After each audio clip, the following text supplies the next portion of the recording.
It's been going for about a month now, so we have a lot more information that we can confirm. Some of it's known, some of it may not be. So back on 7/7 at approximately 12:57 a.m., police responded to the 1500 block of South Etting for numerous gunshot victims.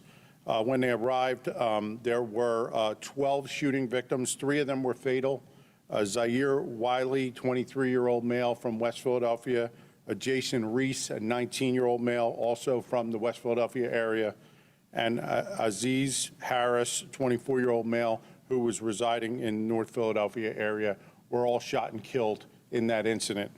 There were 9 additional non-fatal shooting victims that day. It ranged in age from 15 to 24. There were 2 females and 10 males among the 12. And out of those 9, all of them are now stable and all of them are out of the hospital. So just so you, if you don't remember, I think it was said in the past when we talked about this, there was over 140 pieces of ballistic evidence that were part of this crime scene. We now know through forensic analysis that there were 13 separate guns fired that day or that evening. All right? That included at least, there were 9mm ballistics, there were 40 caliber, 45 caliber, and 10mm evidence casings at that scene. And we now know there were 13 different weapons. So that involves a lot of investigative work to figure out which guns were connected to what shooting. And our forensic people have been working tirelessly for weeks now to put some of this together. So just to give you a little history of this incident and what all happened there, the night before, really Saturday, about 5 o'clock, there was a social media initiated gathering on that same block. It was for some kind of birthday party, they called it, but they were coming in there to meet up from all different sections of the city. At that particular gathering, there was 100 to 200 people. The police were called to disperse the crowd. There were some individuals that were continued to act recklessly. In fact, they jumped on police cars, and there were 2 people arrested for assault on police that day. All right, we collected a lot of social media evidence that day, and that's going to play right into what I announced later on today. Police, that social media evidence was used as we move forward into the next incident. So that particular party, that gathering, continued to the next day. They decided to re-announce it and re-meet up in that same block. And that's what was going on the evening where these people were there. We believe about the same amount of people were there, between 100 and 200 people had gathered on that block. So what we know now is that there was no argument or no opposing party. We believe that one individual that was amongst their group had fired a gun. We believe it may have been in the air. That caused at least a dozen other people with firearms to then begin recklessly and really intentionally firing their firearms. I have no idea what all of them were firing at, but they fired multiple times, and that's what caused 3 people to be killed and 9 people to have significant injuries from gunfire in this incident. This investigation really was extensive with the ballistic evidence, the digital evidence. As you all know, we have video evidence. There's other evidence that we were able to look at in this case, social media evidence that was posted for that night and the night before. We did a lot of witness interviews and poured through a lot of tips in this case which came in. The forensic group, not only the FIU group, but our chem lab took a lot of forensic evidence from that scene, and it's still part of this active investigation. Based on that, today, or yesterday's date, we served a search warrant in the West Philadelphia area, and we arrested 22-year-old Terrell Frazier. All right, Frazier is going to be charged with homicide, 3 counts of murder, 9 counts of attempted murder and aggravated assault, causing, risking, and catastrophe, recklessly endangering another person, really 12 counts of that, riot, violation of Uniform Firearms Act, conspiracy, and possession of instrument of crime. The district attorney is in the process of reviewing all our evidence that we have a group of detectives now that were put together to support the assigned detective in this case. It's just a lot of work to be done. We have a lot of help in this case. The district attorney's office has been here helping us, especially ADA Pope, and we need to thank them. We also need to thank our criminal intelligence unit, the ATF, and our Forensic Science Bureau, who's been doing a lot of work with us on this case. Lieutenant Walsh has been leading the investigation, and this arrest is not the end of this investigation. We have, like we said, there were 13 guns. There's a lot more work to do. We are very close on a few others, and we believe other charges are forthcoming.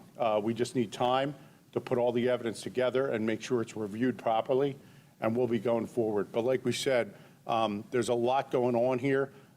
They're now amongst themselves, and I know a lot of you have told me, you've talked to me, there was no opposing party. They're shooting amongst themselves really recklessly and carelessly, and it caused all this damage in this case. So it's something we're working towards getting to the bottom of and identifying every single person that was out there either carrying a gun illegally or firing that gun as part of this case. What's that?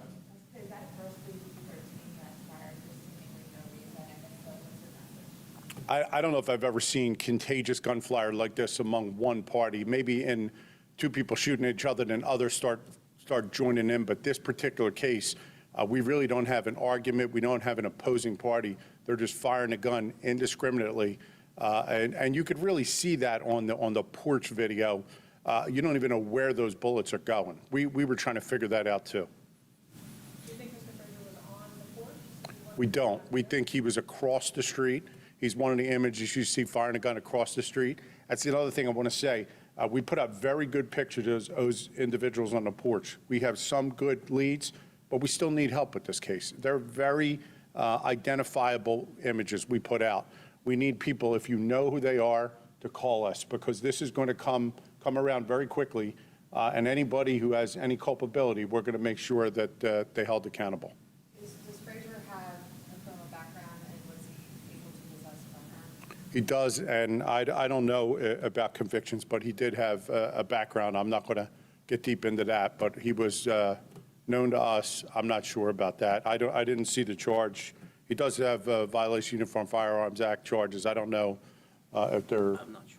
We'll check on that, see if it was 6105 or not. So was most of social media that brought you to him? Since you didn't have, he wasn't one of the people you were. There's other digital evidence that brought us to him.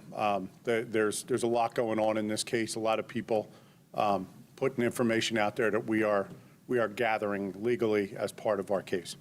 I don't know if you can really get into this, but do you know if the bullets from his gun were fired into the body or multiple bullets that are fired? Does that make sense? I don't have that, and I think what we're looking at is the totality of this. I think everybody charged for doing what they're doing is going to be charged with conspiracy to the whole crime, unless the DA makes some other choice.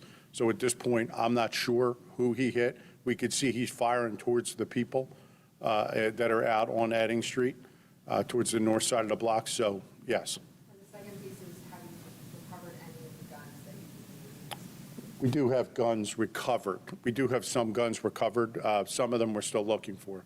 We have a lot of ammunition recovered, both in the warrant that we served and in the out in the crime scene. When he made the arrest, was he carrying one of the guns that was used in the event? We did not recover a gun yet, but we have significant information about where that gun may be. We just don't have it.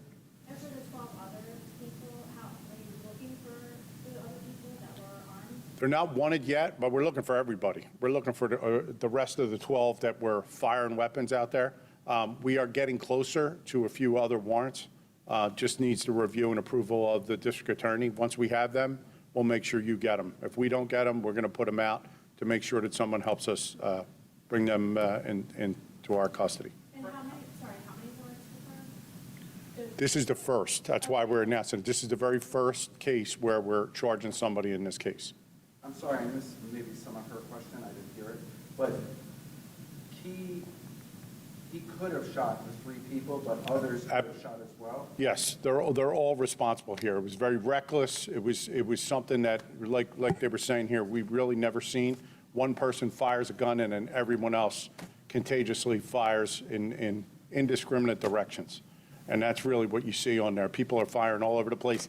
I was on that block within an hour or so of this incident. I think every parked car had a bullet hole in it. So I was trying to figure out where they were shooting, but the bullets were really going everywhere. So the others who you're looking for, they could be charged with homicide? That's up to the DA, but we're looking to, yes, to bring everybody responsible for the shooting out there into custody. Excuse me? I did not see any addresses on the block. Doesn't mean they're not staying there or didn't have some connection to the block. I don't know. Do you think any of the victims started? I'm going to pause on that right now, all right? Until we get to the next person. This individual, no. One of the things I wanted to bring up, because I brought up the night before, is that there were a lot of social media images being bandied about from the incident the night before, and Mr. Frazier was the individual jumping on the police car the night before. So we got that from different cell phones, and it was posted with his name and picture all over it. We also have some better images of him walking around, but he was the individual on, I guess it would have been 7/5, Saturday evening, when the police responded, who jumped on top of the police car. And that, I didn't see the charge for that, but I could see if there's definitely damage to that, we'll definitely do that. But there were 2 individuals that assaulted officers that were charged that night. Are you sure it's 13 people? You said 13 guns. 13 guns. So I said every other person. It could be up to a dozen more people, but I don't know. Someone could have had 2 guns in their hand. You never know. That's what I'm saying. The police, tried to disband the party the night before. It was all over social media again the following night. Should officers have broken this party sooner? Well, they made an attempt to do that the night before, and they did it without, obviously any loss of life. I think some of these things occurred and outside of them not being able to monitor it so quickly. So I can't answer for, our criminal intelligence unit's pretty good at picking those up, because I get the alerts, there's something going on here, there, whether it's a car meet or juveniles moving around or others that are gathering, so the officers can better deploy. It just, it's something that we're looking at. I'm sorry. Sure. It's Terrell, and last name is Frazier, Frazier. He's a 22-year-old male. Yep. He has an address in West Philadelphia. You mentioned that Terrell was spotted in a surveillance camera from across the street. What other evidence is there against Terrell? Well, I'm not going to get deep into the evidence. There's digital evidence we recovered, other digital evidence that's going to be part of the prosecution, so I'm not going to lay that out. You'll hear more about that in the future, that led us to believe that he was firing a weapon that day. All right? Excuse me? I could find it for you. I could find it for you before I go. If not, The 3 victims who died, would you be able to spell their names too? sure. Tom, do we have his date of birth on here? Date of birth, yeah, I'll get it for you. For the defendant. I'm looking, I don't see it. So I'll do the decedents first. Zaire, Zahir Wiley, Wylie. That was the 23-year-old. Jason Reese, Jason Reese, Reese. He's a 19-year-old. And Aziz, Aziz Harris, Harris. Aziz is the one that was in the wheelchair in the middle of the street. I'm sure you had seen some of the images that he was out in the street, right by the car, middle of the street. All right? I'll get you the date of birth. Somebody's looking for his date of birth. The lieutenant's looking for it. Thank you. All right? Thank you.